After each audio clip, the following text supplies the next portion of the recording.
All right, we are live, guys. Welcome to another live episode. If it's your first time, just do me a favor, hit the like button and go ahead and hit the subscribe button. Let me know that you're watching. So today's live, I was inspired. So I was inspired by today's live. Was basically what inspired me was I was having a conversation with a friend's kid. This was probably about a couple months back, and we were basically having an interaction because he plays the what's his name, the clarinet or the trombone or one of those.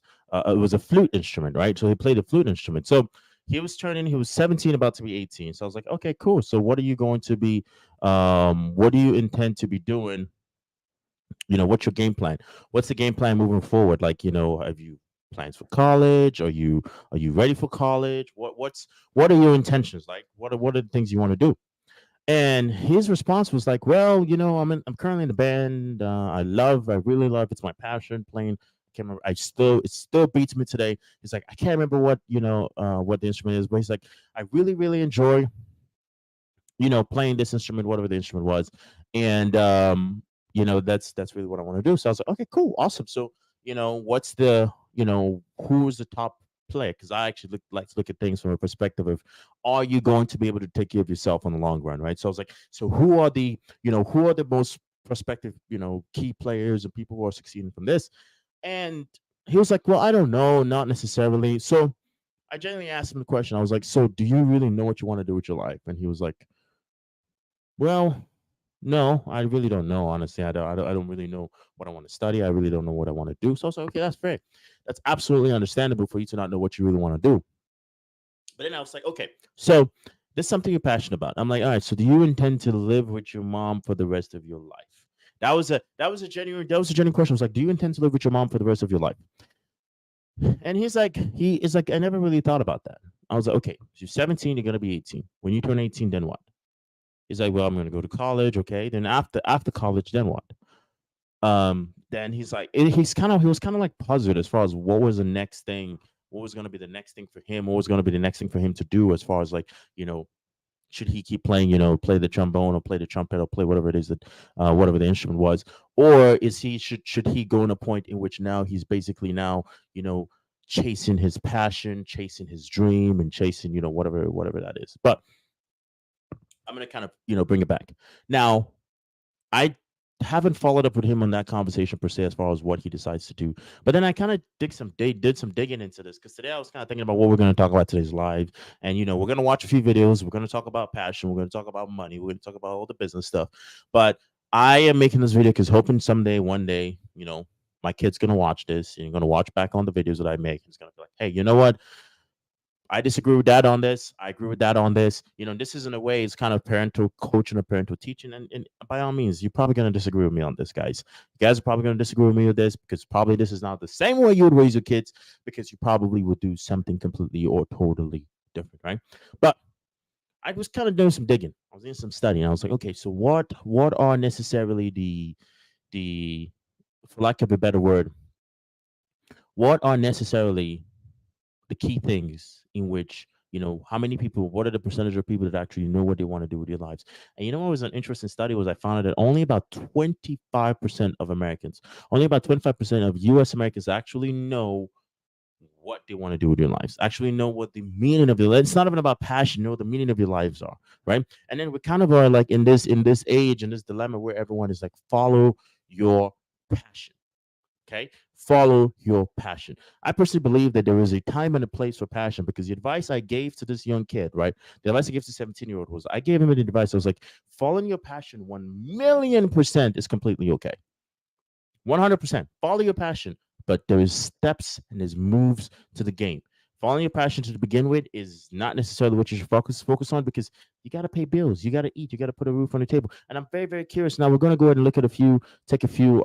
As you guys know, I like to pretty much, not just be the only one talking about stuff here. So we're actually going to be taking a listen here to basically Gary V kind of make a comment on does he take see as far as following So passion. upset and disappointed they don't know their passion. And I tell them, this is the best day of your life. You get to explore for the next 3 years. Yeah. Just do a bunch of things. I don't know what my passion is, Gary. Good. Spend the next 3 years trying stuff. Take a cooking class, go skiing, play board games, drink wine, drink bourbon, drink sake, eat strawberries, get into sneakers. Like, you're not going to know unless you try. Everyone's so upset and disappointed they don't know their passion. And I tell them, this is the best day of your life. You get to explore for them.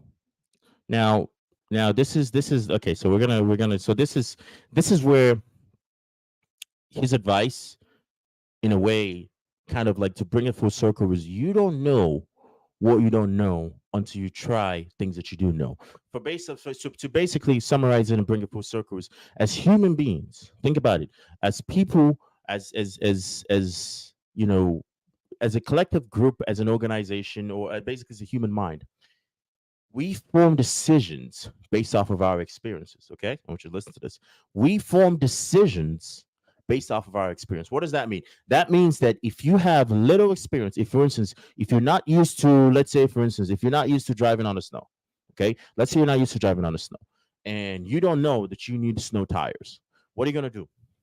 Boom, you're gonna get on the snow. You're gonna go drive in a snowy road. You're gonna go drive in icy, snowy winter situations, and you're not going to have what? You're not going to have the right set of tires.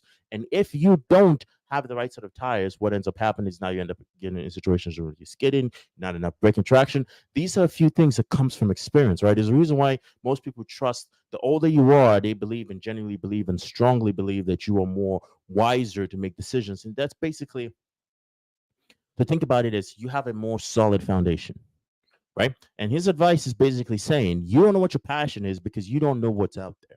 You haven't experienced or lived enough to understand your passion. And the reason why I'm making this is because I believe we're living in an age and a day and an age and an era of people babying their kids.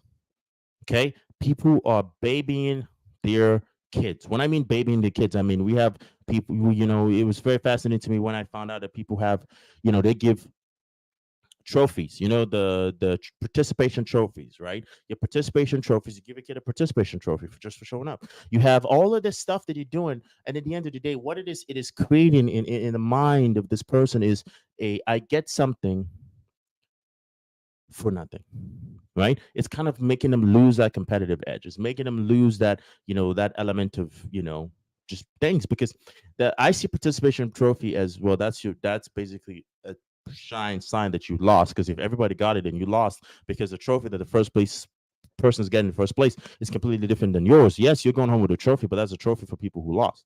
Now, that's the mentality that I was raised in the sense as to they're winners and losers, right? But history only remembers the winners, not really the losers. The country that basically, if you take a look at wars, countries that fight wars, the country that wins a war gets to write the history. So then again, our version of history is basically based off of the perception of those who won.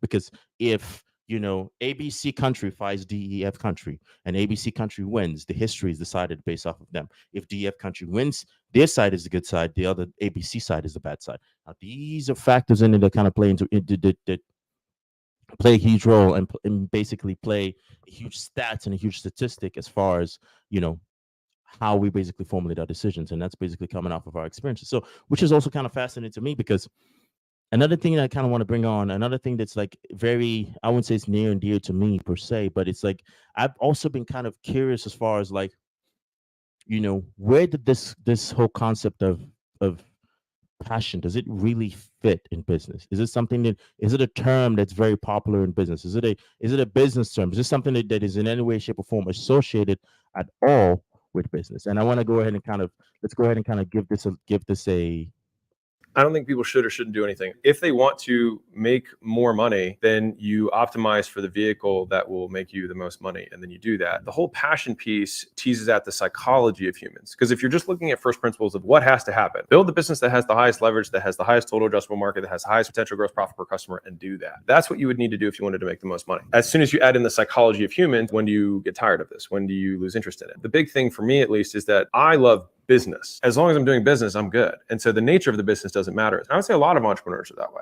I don't think people should or shouldn't do anything. If they want to make, and he's right. I don't think it's the premise and basically, let's see, we got a hey, hello. Let's see, I'm pretty sure I'm gonna butcher that name, so I'm gonna just say MC. Hello, MC. I'm not gonna say the full name because I know I'm gonna butcher it. But hello, thanks again, guys. We're streaming across multiple platforms, so whatever comments come in, we're gonna go ahead and show it live, and then any questions that are basically based or brought in at some point will be covered on the later on the pretty much on the later and on the end of the stream. But obviously I'm going to say hello to you guys as you're watching this. Okay, so now the concept of things is, in a sense, is you got to do what you love. Okay, because the whole concept of, so you know what they're saying, there's someone that said something which was like, if you do what you love, you never have to work a day in your life. All right, let's imagine what you love is, let's say you love sewing, right? Let's say you love sewing. You're fantastic sewer. Like when you sew and you knit, everyone's like, oh my God, this is so crazy. Like, this is good, right? So you go ahead and sew. First customer loves it, raves about it. Second customer loves it, raves about it. Third customer loves it, raves about it. Fourth customer loves it, raves about it. Now the fifth person comes in, complains. Sixth person comes in, complains. Seventh person loves it. Eighth person's complaining. Now they're talking bad about your product. They're talking about things you do. Let's say you even cook. Let's say now they talk about your cooking. They talk bad about you per se as an individual. Now let me ask you a very genuine and a very honest question, right? Look at it from this perspective.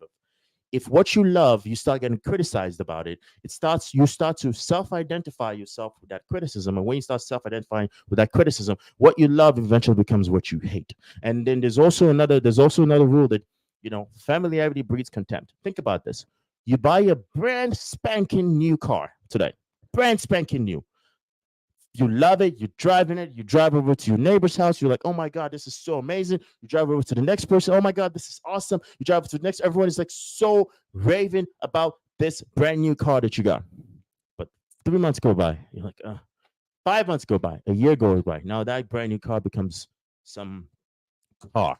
Now that's the thing with passion, is when you are now pursuing your passion and you're doing it repeatedly, at some point in time, it's going to get so repetitive that at some point in time, you're going to have to almost self-consciously reaffirm yourself that this is something that you're doing just based off of the fact that you actually love doing it, not something that you're doing just based off of just minute things. If you're following what I'm saying there. So we're gonna go ahead and watch this video here, and this is a bit of much of a longer video by Dan Lok, and we're gonna be talking about his take on follow your passion.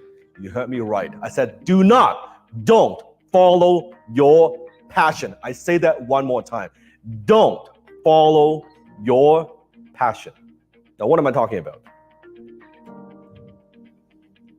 You hear this all the time. People talk about, you got to find your passion. Do what you love. It's a very North American thing. Let me talk to you about the Asian culture. We don't talk about growing up, the concept. We don't talk about, you got to find your passion. You got to find what you love. No. In the Asian culture, first you focus on making a fucking living. You do not have the right to talk about passion before you make a living. Now, it's a very different philosophy. I'm not saying one is good or one is bad, or they're just different. If you think about it, if you cannot pay your bills, if you're not providing for your family, you're not being the husband, you're not being the wife that are supporting your kids, they're sending them through schools, they're supporting your parents, then you have not earned the right to follow your passion. When I was so okay, I'm gonna bring in. Oh, hello guys, hi. It looks like we got a few people coming in. Hey guys, hello. So the whole concept of following your passion is, to me, the best way to from what he's saying is basically he's detailing and basically explaining that you have to earn the right to do so. You have to earn the right. It's think about it in a sense as to you're right. Everything. I don't believe in. I don't live. A lot of people live in a word of I deserve things. Like I deserve. People owe me this stuff. No one owes you anything. I'm just gonna be very frankly honest with you. No one owes you anything. So when you live in a concept and you live in a mindset of I deserve, what you're basically reaffirming in your mind is you're not going to try. And when you follow your passion, what about days in which you don't feel like it? What about days in which you don't get enough sleep? What about days in which you're Hey, Maritas, hi. What about days in which you don't feel like it? What about days in which you're struggling? What about days in which you're kind of, you're not 100%? What about those days? What would you say about those days? What would you say about those days in which, your life is not necessarily going as planned? Let's say you just went to a point where you lost a family member, or you went to a position in which you basically, lost a spouse. How would you still be passionate? Because then again, when you're dealing with passion, you're dealing with motivation. And if you guys listen to something, there's a lot of things I say is motivation is not real. Discipline is what kind of keeps you going. So let's go ahead and keep this going, guys. And I know the comments are going. I'm going to show this at the end of the video, end of the live. We're going to talk about Getting started. Let me tell you this. The first few years of my career, I was working my ass off. I was in front of my computer 12, 14 hours a day. I was calling. I was working hard. There was no fucking passion. There's not one bit of that I like. You think I want to be in front of my computer, studying, learning, growing, doing stuff, getting called, getting rejected, meeting with people, doing all the hard work? I don't like 1 minute of that, but that's what it takes. It's not about following your passion. Following your passion does not mean you're going to have a successful life. Because chances are, when you follow your passion, you do what is comfortable for you. Oh, I guess this is what I like. And comfort is the enemy of success, guys. Comfort is the enemy of success. Comfort is the enemy of success, because when you are comfortable, when you do things from a place of comfort, when you do things from a position in which it is just about how it makes me feel, when you're doing things from a perception of like, how, because now you're not, the logic is not necessarily, coming into play again. It's just more or less of I am comfortable, because it is not from a position of like you actually putting in the work. It is not from a position of you actually showing up, because what's interesting is I'm going to see if I can find the study here as we continue listening here. But the more trauma and tragedy that you've been in your life, the more problems you've experienced, the more of a higher likelihood that you will succeed. I know it's kind of weird, but think about it from a perspective of, because you personally believe that whatever problem that you're experiencing, you personally believe that whatever struggle that you're experiencing, you personally believe that you have, especially when you solve that problem, you personally believe that there are people out there that are just like you, experiencing the same problem, and you personally believe that you can help them. You personally believe that you can go ahead and show up and you can go ahead and help them take away those problems. Because the reality of things is, passion negates a lot of things. As to a lot of people are moving into their day-to-day life not having the passion, okay, but they're still, some of them are still showing up, some of them are not. Now the reality is this is, you have to remember when I said earlier, you got to fall in love with what you're doing. It doesn't matter how bad it is, it doesn't matter how good it is, but if it's something that you're doing that's generating income, and if it's something that you're doing for the greater good, then that is your passion. Your passion is not like, oh, I love sewing, let me do sewing. Your passion is, I wake up at 4 a.m. every day and I work and I do what I have to do for the sake of my family. That is my passion, taking care of the people that are close to me. That is basically what passion entails. That is passion. I Now, like to do. I'll do that. It's easy for me to do. That's not how you think success. Now, if you don't want success, then you don't have to watch this video. You can watch some other videos. Go watch some prank video or something like that. You don't have to watch my video. I'm talking if you want success. If you truly want success, you have to do, not just do what you love, you got to do what it fucking takes. You got to sacrifice. Once I made enough money, once I'm successful, then I can delegate the stuff that I don't like to do. I can delegate stuff that I'm not very good at. Now I can focus on my zone of genius. Now I have earned the right to follow more of my passion. What do I like to do? Such as teaching. and okay, so I'm going to bring this to me. So what's interesting is, so we currently have a, basically a coaching academy, okay, that we're basically doing for basically high level coaching, where we're basically teaching and coaching people about high level, how to use high level, the beauty of high level, the opportunities that can be created from high level. Now, what's interesting? I'm gonna say this as well. What's interesting is, I used to hate teaching. When I mean I hated teaching, I mean I hated teaching. I remember when I first, most of you know how I started. I started pretty much in the aviation industry, started coaching, started learning how to fly. And then I was left with one option, the only option. So when I finished my training, went back home, the airline that basically was supposed to hire me had gone bankrupt. So they went bankrupt. So I was like, okay, now I don't, what am I supposed to do? I had nothing to do. So someone's told me, hey, why don't you just go ahead and go teach people how to fly? And I was like, God, no, I suck at teaching. I don't want to do that. No, I don't want to do that. So I generally came from a perception. I was like, no, I don't want to teach. I don't want anything to do with teaching. So I just kind of like let it go. And then, I had no choice. I needed money. So guess what? I went and started teaching. And my first job, and you guys, I've openly said this, the first time I was teaching, they were paying me $300 a month. And I did that job for almost 8-9 months, $300 a month for shy of a year. It was barely enough to even cover what I was paying for rent, which was $550 a month. So that was not even making me any money. But I was like, I'm still going to do this. But in a way, when I started teaching was when I started realizing that I actually had a what is the word? Passion. I started realizing that I had the word passion. I had the word the passion came in the doing, not before, because there's a saying that action creates inspiration, and then inspiration basically will eventually create the motivation. Okay, that's basically where I want you guys to kind of listen here. Is you got to take the action, and then from taking the action, you eventually love what it is that you do because you're loving it as you're doing it. It's just like a rule of there is no such thing. I personally believe the word passion is a myth, and now I'm just kind of going on a rant. Okay, I think that passion is a myth. Okay, listen to me. Hear this. You're only passionate about things that you enjoy, right or wrong. Right or wrong, right or wrong. You're only passionate about things that you enjoy, and the things that you enjoy, if you're passionate about it, then what you have to do is it's like, think about it. When you were 5 years old, you enjoyed playing with toys, right? You love playing with toys. Like, oh my God, where's the Lego? I love the Legos. I play with Legos. You played with Legos. And then now you become 20 years old. You're like, oh my God, I don't want to touch Legos. Now your passion is, hopefully not, it's going out there and partying. Okay. Now you become 29, 30, and hopefully you're not in that passion. But now you're like, you know what? My passion now is having a family. You notice how your passions change, right? Which kind of makes me come to a realization that the word passion is not even real. I'm just being straight up honest with you. I personally don't. The word passion is not even real. So what I want you guys to do is I want you guys to come from a perspective and come to a point in which you have to see success as something that is your duty.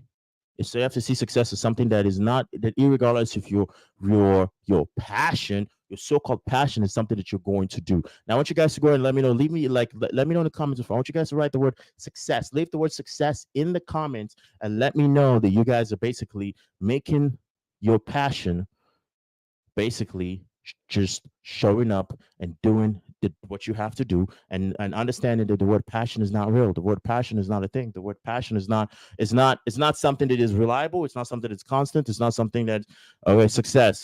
So it's not something that is in any way, shape, or form should be even regarded. You shouldn't be regarded things passion. You should just be focused on doing the work. You should be focused on doing the work. That's it. Success, guys. Success. That's it. You should just be focused on doing the work. Be focused on showing up. Be focused on doing what you have to do. Not really be constant with your passion. Let's go ahead and finish this real quick here, and then we're gonna go ahead and take a listen to the next topic, which is very fascinating. I could do that, but in the beginning, for you young guys out there, you haven't earned the fucking right to follow shit. You need to pay the bills. You need to make a living. Do that first. Take care of your fucking family. Don't talk to me about passion. Once you have attained some success, then you can talk about, okay, now I can do more of what I love. So forget this passion thing. Here's what you do. Focus on your gifts and focus on the market. Just because you're passionate about something, there's so many people who are starving, maybe starving artists, right? Starving, talents.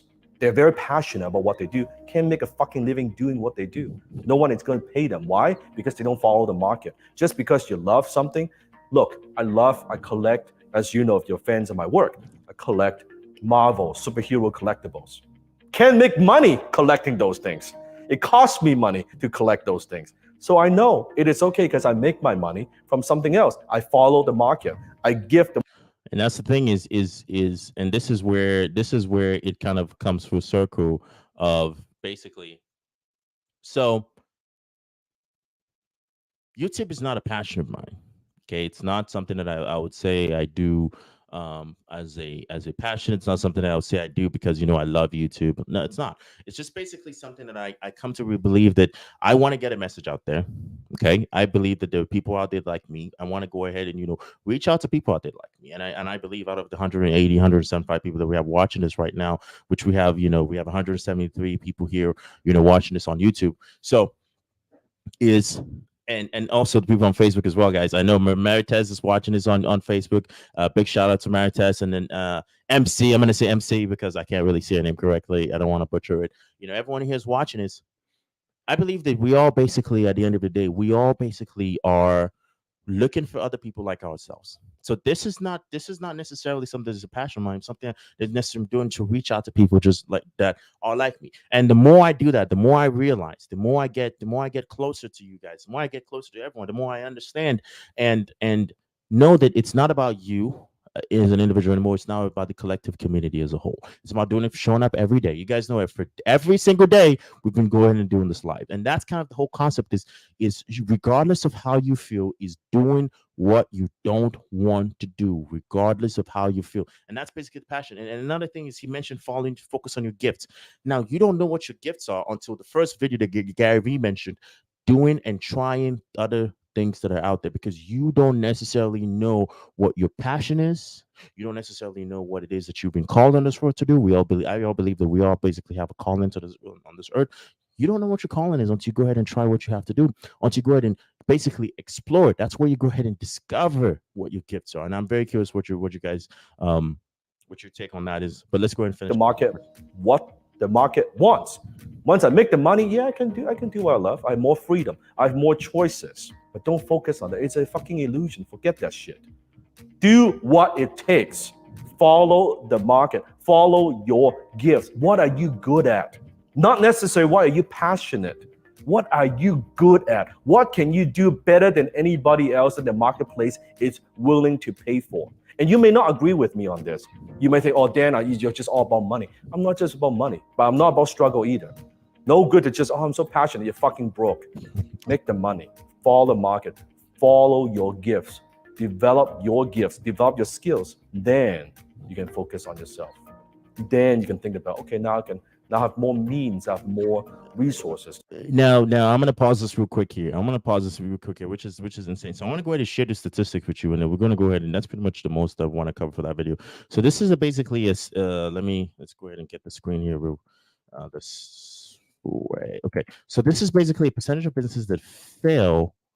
This is basically according to let's go ahead and navigate to the number here. So 20.8% of private sector businesses in the US failed within the first year. And after 5 years, about 48.4% have faltered. And after 10 years, 65.1% of businesses have failed. Okay. Now, is this because they didn't follow their passion, or is it because they followed their passion? We never know. There's multiple reasons why most of basically the businesses fail. And a lot of the businesses fail because of numerous reasons, which is finances. Okay, so it's because of finances. So most of them don't have the finances to basically keep going. Now, what would you do is if your passion becomes something that basically puts you in debt? Because just like you said, if he loves collecting artwork, does not mean that he's going to basically go ahead and follow his passion. He loves basically, if you love art, does not mean you should go ahead and become an artist, because you have to understand the first thing first is you need to be able to provide and make a living. Okay, and yeah. Okay, perfect. And this is the conversation. Yes, discovering is where you will find a lot of things. Absolutely. Yes, Maritez, you're absolutely 100% right. So basically, you have to basically go through a discovery process, and in the discovery process, where you actually learn what your perception is. So this is the thing. So I have a 5-year-old son, and I don't talk much about my kid because this is a business. We talk about business, but at some point he's going to watch this, and I'm going to say this to everyone. If you have a kid, I want you guys to say this is. You have a duty and a responsibility as a parent, if you're watching this, to your kids, and you have a responsibility to your family to basically go ahead and protect and provide for them, right? It's not about passion. It's about understanding the word duty. It's about understanding what you have to constantly show up because they are your top priority. Because if you say, oh, I'm doing it because I'm passionate about my family, so what about days in which they pissed you off?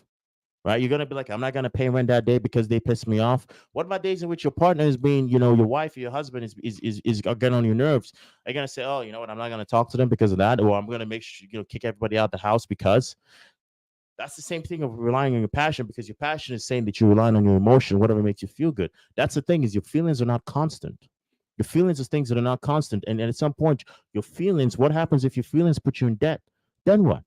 Then what? I'm going to be this live is going to go on. We're going to go on for we got about another 20 some minutes here, and then we're going to be done. But before we go ahead and wrap it up, I want to go ahead and break this. I want to go ahead and watch. This is a little bit of a longer video, but this is a video by Patrick Bet-David, and this is Do going you to chase passion? Do you chase money? Who's right? A lot of motivational this is about speakers the say, money never or give about up the on your passion. dreams. Okay. Always chase your Now passion. let's go ahead and Always skip this here real quick. emotional. Now, when you hear the word emotion, like I want to chase passion, what are people really talking about? What are we passionate about? Is it art? Is it sports? Is it travel? Is it animals? Is it movies, fitness, hobbies, partying, faith, God, philosophy? I'm passionate about my church. I'm passionate about art. I'm passionate about sports. What is it you're passionate about to say, I don't want to chase money. I just want to chase passion? Because I've heard if you chase passion, money will follow. It's not always right. I'm 42 years old. I am in love with baseball. I love baseball. Do I go chase being a Major League Baseball player today because I'm so passionate about it? I think money's going to show up. Maybe the Dodgers are going to sign a 42-year-old Middle Eastern man that never played organized baseball because I'm so passionate about it, right? Oof, I'm going to make it to the major leagues. You're going to buy my baseball card one day from Upper Deck or Prism and all this other stuff. That's kind of cool, right? Yeah, but is that really something that I'm capable of? And this is also just gonna bring me into I know I'm kind of interrupting and pausing the video real quick, but this kind of brings me into the same thing of thinking of imagine how many musicians are out there. Like Hollywood has a high homeless rate. Like you have a lot of people in California who are basically, California who are LA for the most part, who are like, oh my God, I'm a great actor, I'm a great comedian, I'm a great musician, I'm a great artist. And one, they're also following the gifts because they're talented at it. And then they go to Hollywood and they go, you know what? I want to go ahead and become an actor. I want to go ahead and become an artist. I want to go ahead and become a musician. And then they go into the dreams don't work because somebody said something, which is I'm gonna stop the screen here. I'm gonna show. Somebody said something to me, and he said, "Have you ever realized that whenever it is that you chase after something, whatever it is you chase after, begins to cause problems in your life?" And I was like, "What do you mean?" He goes, "Think about it.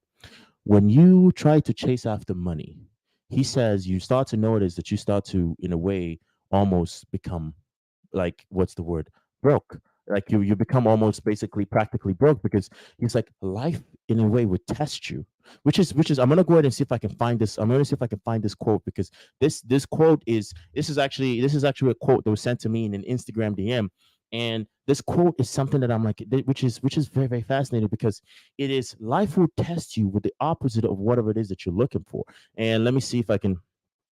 Life will test you with whatever it is, whatever thing it is that you're looking for. Life will test you with that thing. Let me see if I could go ahead and pull that up here.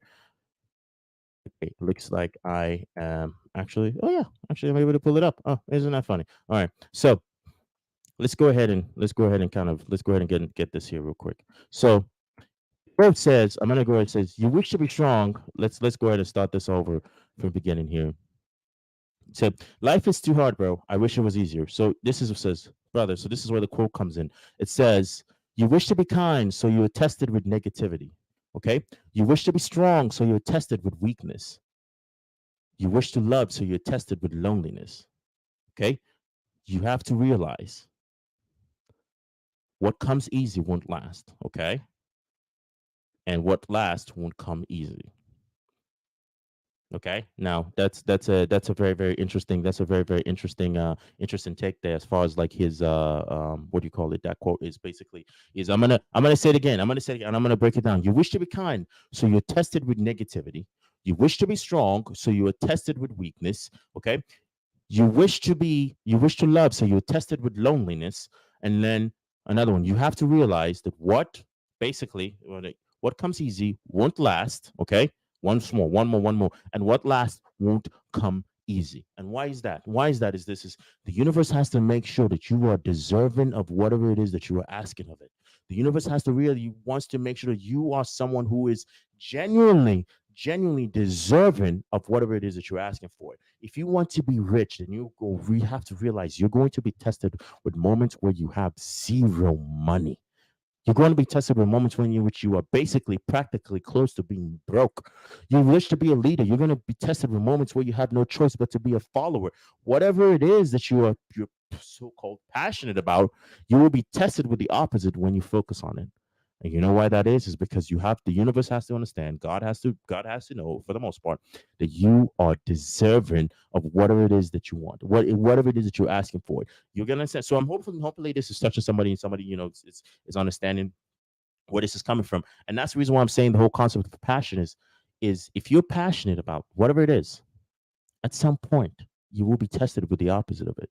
If you're passionate about, if you say, "Oh my God, my passion is," I'm I'm gonna say, young men out there. One thing I'm gonna tell my son is this: don't be out there chasing women. Don't be out there doing that. Focus on improving yourself, becoming a better human being to provide value to the world, because that is basically what we're here in this world, to be of value to one another, not to be out there chasing after pleasure. And this is something that my father told me when I was young, and I didn't listen to him. So, but then again, as Marita says from her comment here is, yes, discovering is where you will find a lot of things ahead. And basically from the discovering is when you kind of basically go ahead and realize. That's when you go ahead and realize. That's when I went ahead and realized that none of those things in any way add any value to me. I'm kind of getting distracted and diverted here. But let's go ahead and go get back into the video here.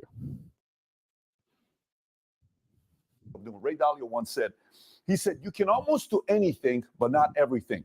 The sooner you know that you can't do everything, the sooner you'll be able to not waste time chasing stuff that maybe you're not going to be able to monetize, right? Or be great at. Now, let's look at logic. Now, watch this. Logic is a little bit boring. This is exciting. This is a little bit boring if you think about it. So logic, you got to be able to learn how to reason with people. Critical thinking. Wow, that's sexy, right? Accountability. Who doesn't want to wake up in the morning being accountable to investors, to a boss, to a supervisor, to clients? We love being held accountable, right? Or analytical, or strategy, or numbers, or sequencing of facts. This is boring, but necessary. This is exciting, but doesn't necessarily provide results all the time. So I want you to think about it from this angle. Think about the biggest decisions you're going to make in your life, right? Can we say marriage is one of the biggest decisions you'll ever make in your life? Is that a fair assessment? Okay. Let's just say you said yes. Should your decision be made on emotion and passion? Should your decision be made on logic? Not necessarily money, but logic. But let's think about this. Should it be 100% emotional? I come home and you say, hey, mom, dad, guess what? What? I just met this girl. I love her. I've never felt this way before. I know nothing about her past. I know her parents, they're a mess. She's been a mess. I think she told me that her last 17 boyfriends never worked out, but I think I'm going to be the one because I'm crazy about her. What do you know about her past? Not a lot. Is she career? I don't know that. I just love her. Should you marry purely on emotion? Or maybe take your time a little bit. How about logic? How about you date somebody and say, you know, mom, I don't really like this guy. Hey, babe, when you're around him, does he give you the butterflies? Like, do you get excited about him? Not at all. Are you attracted to him? At all, mom. I think he's ugly. Babe, why are you dating this guy? Mom, he's so loaded. He's got so much money. He's so rich. Okay, this is funny. Okay, I actually was having a comment talk with my girlfriend about this real quick. What's interesting is this is just funny to me. This is just funny. I'm very curious what's the statistics and the data. If someone can share that data and that stats with me is if you had the option of and this is completely just random side note. Would you date someone for money? I'm very curious here. Would you date someone for money? People watching, let me know. Would you date someone for money? Just if this is strictly they're like rich. For the women watching, would you date someone for money? And for the men, for all the men out there, would you date someone from? Of course, men would be like yes. But I'm very, very curious what this is. But go ahead and I'm gonna give you guys some time to think about it. But yes, would you date someone for money? And we have a comment here real quick while you guys are processing your thoughts here. So it says, Max's comment says, me too. I hate learning English and before, but now I am doing it, and I can say I'm doing better in English and still learning. But then again, that's good. That's just another example of someone who's basically in the process of learning. Okay, she's basically in the process of learning, consistently showing up, consistently doing what she has to do. It's not something you're passionate about. Listen, me learning English, I had to learn English, and I learned French and forgot completely everything about it. I learned some elements of Spanish, forgot everything about it. But learning English is not an easy thing because you have the vowels, you have the consonants, you have all these things. And if I had to teach English tomorrow, just trust me, guys, I would be terrible at it. But that's an example of same thing. Is like you are constantly doing the work, and then by doing the work, you become passionate in doing the work. You become passionate in basically doing it. You become somebody who basically loves and enjoys the process. You have to pretty much enjoy the process. So go ahead and pretty much continue here, this guys. You're just doing it based on logic. You think that's also the right way of doing it? Depends on who you ask, right? So there's got to be a balance. The debate becomes, should the decision be 60% emotion, 40% logic?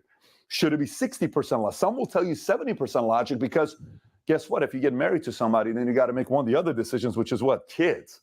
That's hard work raising kids nowadays, right? Career. What industry should I be a part of? Where you live? Should I live in California? Should I live in New York? Should I move because the regulation is changing in my state? I want to go to a different place. Education, buying a home, friendship. All of this depends on the decision you make based on your passion or logic. Now, a big part of the decisions we make, if you look at this graph here, I try to do my best to explain it to you. The younger we are from the day we're born to say 80, the younger we are, pink represents passion and emotion. Green represents more logic, right? Okay, now this is an interesting thing, and this is where I kind of want to I want to kind of step in here. Is from let me just pull this up here from the chart so we can kind of see what he's doing there. We have the pink on the right and you have the green on the left. Okay, so you have the pink on the right and you have the green on the left. A lot of your decisions that you make when you're younger is coming strictly from your emotions because because it's coming basically straight off of your emotions, right? You're basically making a lot of emotion. You're making a lot of decisions based off of emotions, especially when you are younger. The older you get, the older you become, the older of an individual, the older you get, the more your decisions start to become from more of an emotional decision. Your decisions start to become more of a logical decision. Because think about it, right? You go ahead and let's say you're so happy, you're so crazy about you with your friends. You go ahead and go hang out with your friends, and you guys go party. And it's a purely emotional decision. You want to go ahead and hang out with your friends, and then boom, something happens. You're drunk. You woke up the next morning, or you end up getting a DUI. That's an emotional decision. Okay, so you learn one: never drink and drive. Okay, so you understand that your emotional decisions are not backed with logic, right? And when you start to realize that emotions are something that comes when you're younger, because when you're younger, you believe that the world is your oyster. You believe that the world is, for lack of a better word, you personally believe that the world revolves around you when you're younger. But then the older you start to become, the more you start to get, you've gone through a few breakups, you've had friends stab you in the back, you've had pretty much the struggles of life. Then you start to get to a point, and you get to a position where you're like, you know what? Okay. You know what? I'm that's it. That's it for me. It's enough. That's fine. Now you start to go ahead and based off of your experiences, as basically Maritas mentioned earlier, is basically discovering. You basically, because your emotions, Maritas says, yes, discovering is where you will find a lot of things ahead. Okay.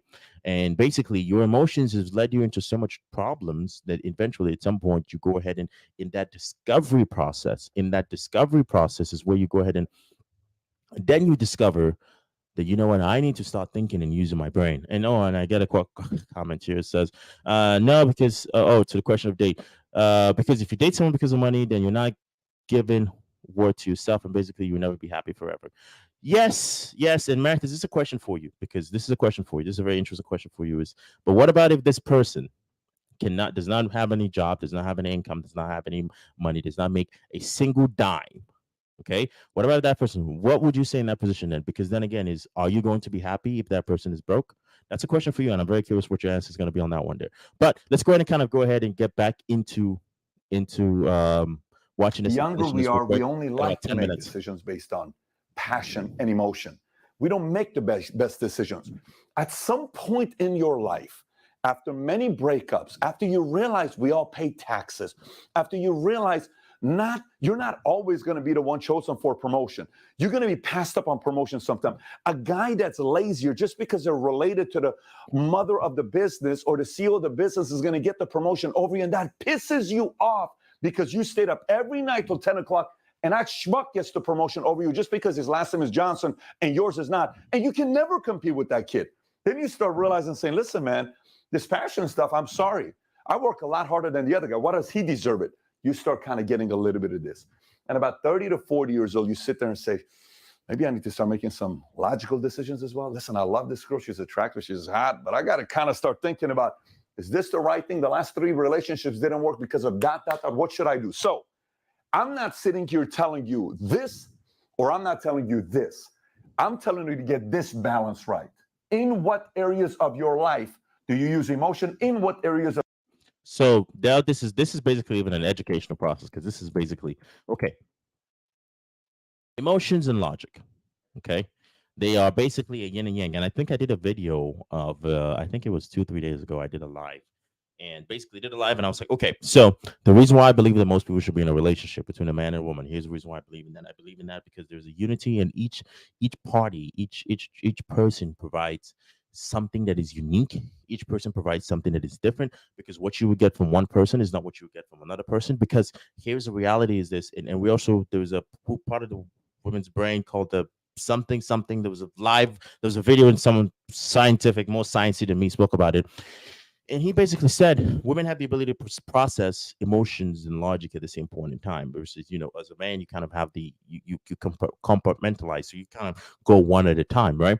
So in a way, that's why women have the ability to have the power of intuition, right? Because they're able to kind of use that. And that's why I said, I advocated for being in a relationship and a marriage, because one, you get the ability of the gift of basically having your woman's intuition, right?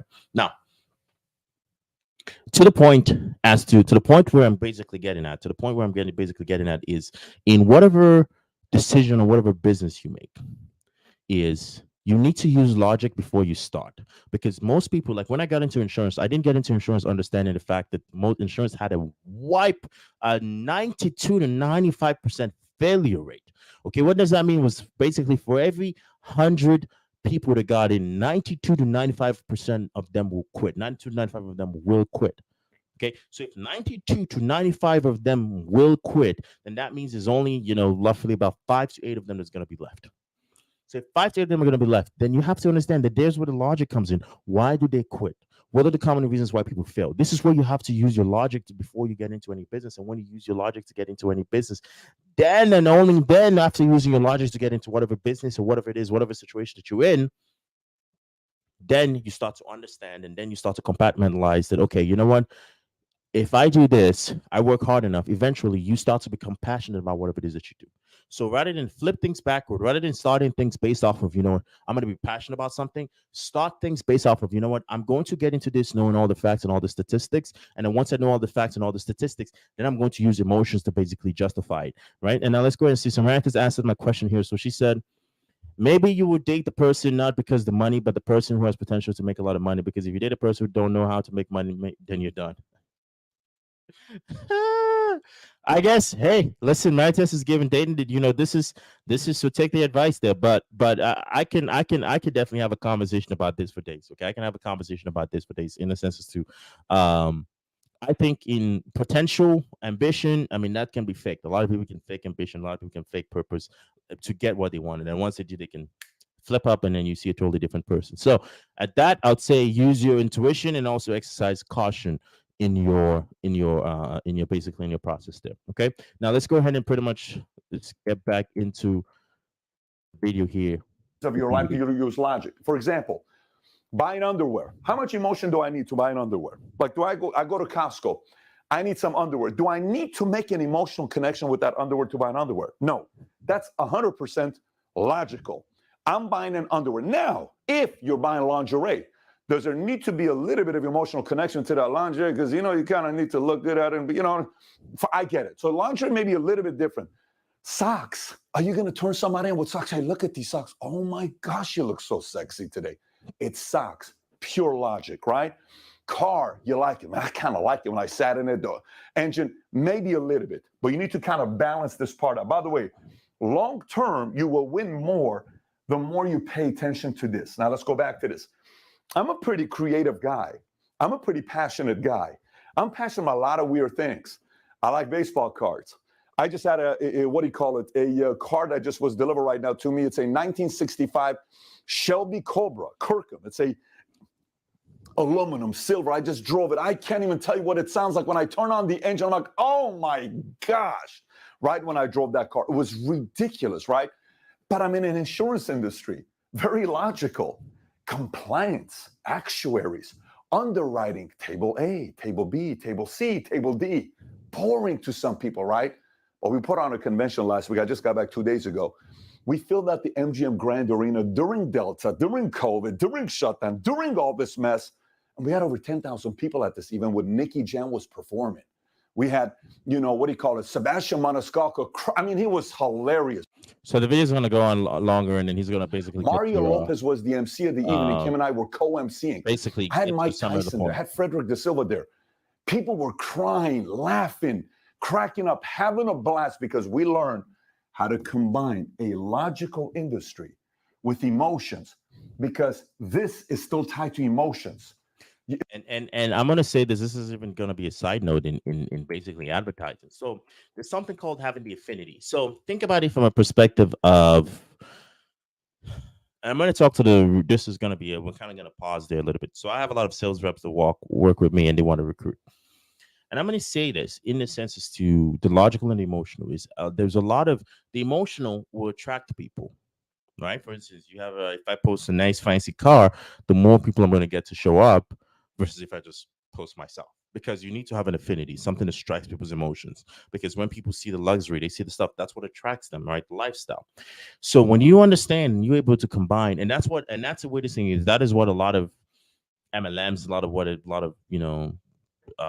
do you call it, pyramid companies, what they do is they basically know how to basically mix the logic, they know how to basically mix the they know how to basically combine the logic, they know how to basically combine the emotions together to basically get you all riled up, to temporarily motivate you, and then you go ahead and take action. And then when you take action, you come back, they remotivate you, send you back, remotivate you. It's like a revolving door, right? But you as an individual have to understand that the word passion and money are linked. Okay. But to get money, you have to be completely logical and not emotional about it, because money is it's something logical that you get. It's not emotional. Okay. You get money based off of logic. Okay. But you need a logical plan of action. Like, when people say, what, I want to make $1 million. Hey, cool. Absolutely. I want you to make $1 million, but what's your plan for it? You know what? I don't know yet. And that's where the same thing is the questions. You guys, they're not exploring hard enough. They're not exploring. They are not in the exploring, because if they were exploring, they would understand. They would know. And just by these comments, the Marita says here is yes, discovering is where you'll find a lot of things ahead. Okay, because you have to basically be in that consistent discovery process to understand that passion is not something you should focus on. You should focus on the activity, discover what it is that you basically are good at. When you get good at it, monetize that thing. Understand it that basically you're gonna have days in which you don't feel like it. You're gonna have days where you don't feel like doing what you want to do. You're gonna have days in which you just don't want to show up, but you're gonna show up regardless. Okay, because at the end of it all, whenever you show up and you do everything, and the back end of things, you're gonna reward yourself. You're going to reward yourself and say, hey, you know what? This is my reward for showing up. This is my reward for showing action. And go ahead and like the video, guys. Make sure you get the likes up. I don't know. I'm Mr. Producer in everywhere. So kind of like, trying to understand how, the whole live stream works. But that is pretty much it for, following your passion. And before we end, remember I told you guys I'm going to share a book. There's a book that I want you guys to check out. Right. And I'm going to end this on this note. There's a book I want you guys to check out. And the book is titled, basically, the title of the book is called The E-Myth Revisited. So The E-Myth Revisited is by Michael Gerber. Okay. And this book basically is for people who basically want to start a business. People want to go ahead and go in for themselves. The E-Myth Revisited basically talks about it. 3 types of people. You have the entrepreneur, you have the manager, and you have the technician, right? So the entrepreneur is basically the visionary, the person who basically, is where basically you live in the future, right? They have the ability to sell the vision, right? The managers basically is pragmatic. They are the ones that maintain the law and order and everything. And then you have the technician. And most people are basically in the technician role, right? Or in a technician role, in the sense as to you have the technician, which is the person who is basically the doer, the thinker. The technician loves the technician basically, how to do the job. Let's say, think about it from a perspective of, let's say you are a lawn, you basically work for a lawn mowing company. Okay. Think about it. So you go work for a lawn mowing company, and then you work for a lawn mowing company, and after a while, you're like, you know what? They're not paying me enough money. If I go do this myself, I can go make enough money. So boom, you go ahead and start mowing your own lawns. Boom, you kick off. You get, people start basically referring you. You start getting more and more clients, and then now you're mowing 1 lawn, 2 lawns, 3 lawns, and then you start hiring other people. Now you're mowing 5, 50. Down within an hour, in the same hour, you're mowing 10 lawns, right? But now it starts to go wrong. This person, cuts up, mows and cuts a pipe, and the next, you have water leaks here, or you have fire starts here, or you have few equipment breaks down, and you have all these things. Then what? Okay, then what? Okay, because now you have to basically show up, and then you're like, I'm gonna personally be there, be in person. You fire this person, you do this, you do this. Now you're starting to get into that manager position where you're just like, you basically go ahead and buy another job.